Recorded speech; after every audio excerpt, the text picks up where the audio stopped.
আমি ঢাকায় থাকি 2008 সাল থেকে।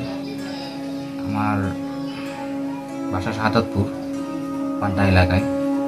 আমি আন্দোলনের অংশগ্রহণ করি 16, 17, 18, 19 তারিখ পর্যন্ত। 20 তারিখে আমার গুলি লাগে। গুলি লেগে বাম পায়ের চরুর উপরে কোমরের দিক দিয়ে গুলি সামন দিয়ে ঢুকে পিছন দিক দিয়ে হাড় ভেঙে চলে যায়। আমার অন্যান্য ছাত্র ভাইরা আসে এবং ওখানকার স্থানীয় কেউ আসে আমার হাসপাতালে নিয়ে যায়। আমার এক পরিচিত ভাই থাকে, সে আমার রুমমেট, তার সহযোগিতা করে আমার হাসপাতালে নিয়ে গিয়ে আপনার প্রথমে একটা হাসপাতালে নেয়, ওরা প্রাথমিক ট্রিটমেন্ট দেয়, তারপর আরেকটা নেয় কোনো প্রাথমিক ট্রিটমেন্ট দেয়, তারপরে আমার ঢাকা মেডিকেল নিয়ে যায়।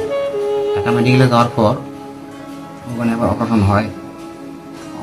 ওখানে অপারেশনের প্রাথমিক যে ট্রিটমেন্ট ওগুলো অপারেশনের মালামাল আমার নিজ জায়গায় কেনা লাগে এবং আমি আমার দুলা ভাই এবং আমার শ্বশুরকে ফোন দিই, দিলে তারা টাকা পাঠায়, ওই টাকা খরচ করি। এখন তারপরে অপারেশনের দীর্ঘ সময় নেয়, 31 দিন সময় নেয়। 31 দিন পর অপারেশন করে। অপারেশনের খরচটা তখন বহন করে হলো আকিস গ্রুপ।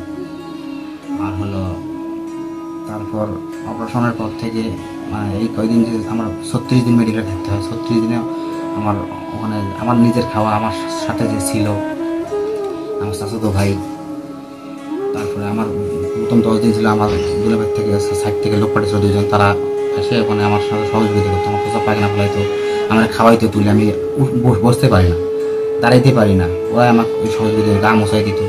কারণ এগুলো করার পরে ওই ওনাদের খানা খরচ এবং আমার নিজের খানা খরচ সব কিছু আমাকে বহন করতে হতো।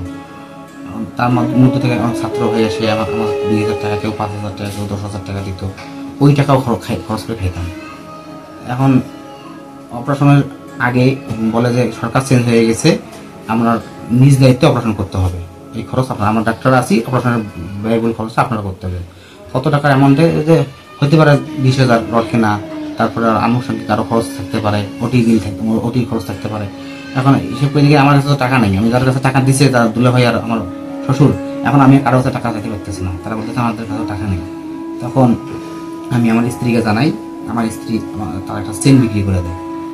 এই চেন বিক্রি করে টাকাটা জমায় রাখে, পরেক্ষণে আমার কিছু টাকা দেয়, আমি ওখানে খরচ করে খাই। আর বাদ বাকি টাকা ওরা পরিবারের যে আমার মা আছে, আমার স্ত্রী আছে, ওরা আবার খরচ করে খায়। এখন মতো অবস্থায় আকিস গ্রুপ এসে বলতেছে না, আপনার খরচ যা লাগবে আমরা দেবো, আপনাকে টেনশন করা লাগবে না। পরে 31 দিন অপারেশন হয়ে যায়, ওনারা খরচ বহন করে। তারপর 5 দিন অবজারভেশন রাখার পর আমাকে বলে যে আপনি আপনার রিলিজ দেওয়া হবে, আপনি রিলিজের পরে বাড়ি চলে যাবেন। তারপর 14 দিন পর আসলে আমার সঙ্গে সাক্ষাৎ করবেন, ডাক্তার বলে দিল। তারপর আমি বাড়িতে ওখানে ট্রেনের টিকিট বুকিং দিই, ওখান থেকে আসি, তারপর ট্রেনে আসি, আমি বাড়িতে আসি। আসার পর যে মেডিসিনগুলো লিখে দেয়, আমি বলি স্যার এগুলো দিবেন না, পরে না, এগুলো আপনার নিজ খরচে বহন করবে, হাসপাতাল থেকে রিলিজ দিলে আর দেওয়া হয় না। এখন এই যে আমার আর্থিক অবস্থা, এটা আমি নিজেই কর্ম করি, আমার বাড়ির আমার মা আছে, আমার স্ত্রী আছে, আমার 4 বছরের সন্তান আছে, আর আমি হলাম কর্মকারী। যদি আমি আন্দোলনের নামছিলাম বিবেকের তাড়নায়, যদি আমি ছাত্র না, কিন্তু আমার যে এখন অবস্থা, কেউ আমার সাথে আশেপাশে মারা গেছে কয়েকজন গুলি লেগে, কারো মাথায় গুলি লাগছে, কারো বুকে গুলি লাগছে, আমি নিজে দেখছি। আমার লাগছে ভাগ্যক্রমে আল্লাহ হয়তো আমার শুরুতে লাগাই দিছে, জীবনে বাঁচে গেছি। কিন্তু আমি যে কবে দাঁড়াইতে পারবো, কবে হাঁটতে পারবো, কবে স্বাভাবিক জীবন পাবো, কীভাবে চলবে আমার জীবন জানি না। এখন আজকে না হয় ভবিষ্যৎ বিক্রি করছি, কালকে কি বিক্রি করবো জানি না। তা আমাকে ডাক্তার বলছে যে 6 মাস তোমার লাগতে পারে তুমি পুরোপুরি সুস্থ হইতে। এরপর আমি 1 বছর পর এমন ওই জায়গাটা এমন অবস্থা চলে গেছে যে 1 বছর পর একটা অপারেশন করা লাগতে পারে, 6 মাস পর লাগতে পারে। এই অপারেশনের খরচ তখন কে বহন করবে? আর আমি যে এইভাবে আন্দোলনে অংশগ্রহণ করার পরে ওই দিন তো আন্দোলন ছিল না, 20 তারিখ, তারপরে গেছিলাম যে দেখার জন্য, ওনারা তাও সেদিন আমার তো এটা করলো, আমার এখন মারা গেছে, আল্লাহ বাসা রেখেছে।